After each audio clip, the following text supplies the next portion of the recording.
Puasa di bulan Ramadan itu bukan cuma soal menahan lapar dan haus ya kan? Tapi di balik itu semua ada proses biologis yang luar biasa banget.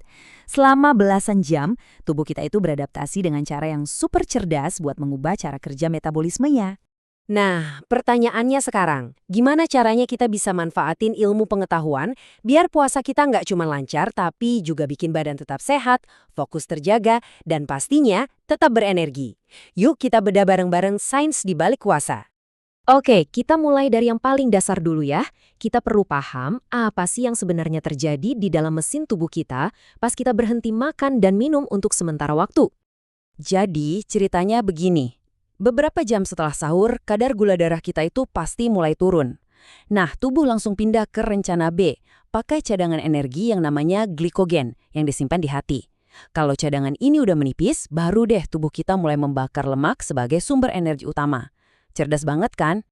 Proses perpindahan dari bakar gula ke bakar lemak ini ada nama kerennya loh, namanya peralihan metabolik atau metabolic switching. Nah, ini kunci utamanya kenapa puasa itu bisa jadi cara yang ampuh banget buat ngeriset metabolisme tubuh kita. Ada lagi nih yang lebih keren. Kalau kita puasa dalam jangka waktu tertentu, itu bisa memicu proses yang namanya autofagi. Gampangnya, bayangin aja ini kayak program bersih-bersih internal buat sel-sel kita. Komponen yang rusak atau udah tua didaur ulang. Ini salah satu manfaat puasa yang lagi banyak banget diteliti. Tapi tunggu dulu. Ada satu hal yang super penting buat diingat. Semua manfaat keren tadi cuma bisa kita dapatkan secara maksimal kalau puasanya kita imbangi dengan pola makan dan tidur yang benar. Kalau nggak seimbang, ya yang ada malah jadi lemas dan nggak bertenaga. Oke, sekarang kita masuk ke bagian yang lebih praktis. Dimulai dari sahur. Sahur itu bukan sekedar makan sebelum imsak ya. Ini momen krusial banget buat ngisi bensin yang bakal nopang kita seharian penuh. Kuncinya ada di pilihan karbohidrat. Karbohidrat kompleks, kayak nasi merah atau oatmeal, itu dicerna pelan-pelan, jadi energinya stabil dan tahan lama. Beda banget sama karbohidrat sederhana, kayak gula atau roti putih, yang bikin energi kita naik drastis terus langsung anjlok. Hasilnya, cepet lapar dan lemes deh di siang hari. Jadi, piring sahur yang ideal menurut sains itu kira-kira isinya begini.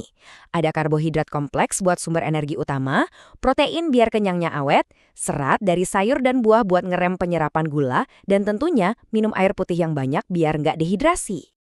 Oke, tantangan berikutnya, gimana caranya biar siang hari nggak loyo dan tetap bisa fokus?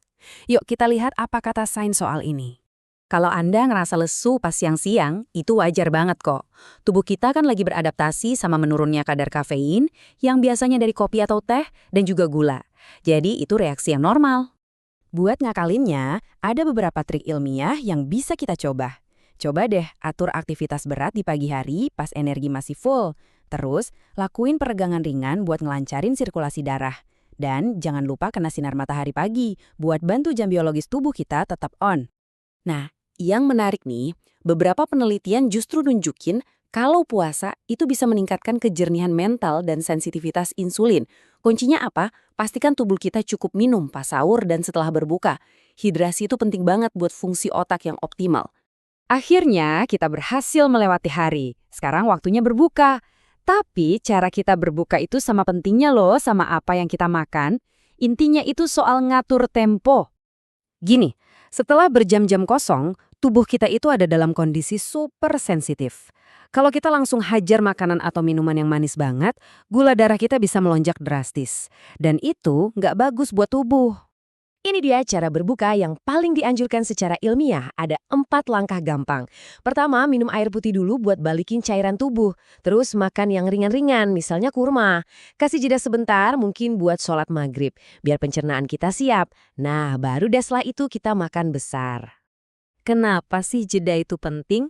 Soalnya, kalau kita langsung makan besar sekaligus, sistem pencernaan kita bisa kaget dan kerjanya jadi berat banget. Hasilnya, yaitu rasa kantuk luar biasa setelah berbuka yang sering kita sebut begah. Oke, yang terakhir, tapi nggak kalah penting sama sekali.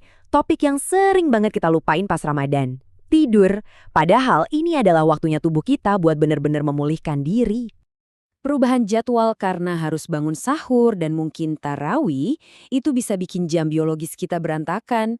Kurang tidur itu bukan cuma bikin ngantuk loh, tapi juga bisa ningkatin hormon stres yang namanya kortisol. Ini bisa ngaruh ke fokus dan kesehatan kita secara keseluruhan. Jadi, idealnya kita butuh tidur berapa lama? Targetnya sih tetap sama kayak hari-hari biasa. Totalnya sekitar 7-8 jam dalam 24 jam. Nah, kabar baiknya Anda nggak harus dapat 7-8 jam itu dalam sekali tidur. Totalnya bisa dipecah kok. Misalnya antara tidur malam dan tidur siang sebentar, jadi bisa lebih fleksibel disesuaikan sama jadwal ibadah dan aktivitas di bulan Ramadan. Jadi kesimpulannya adalah puasa itu bener-bener latihan yang luar biasa, nggak cuma buat spiritual kita, tapi juga buat biologi tubuh kita. Dengan kita paham sains di baliknya, kita bisa bikin perubahan-perubahan kecil yang dampaknya besar banget buat kesehatan dan energi kita. Nah, sekarang saya mau kasih satu pertanyaan buat Anda renungkan. Setelah tahu semua ini, kira-kira satu perubahan kecil apa yang bakal Anda coba terapkan di rutinitas sahur, berbuka, atau tidur Anda di bulan Ramadan ini? Semoga bermanfaat ya.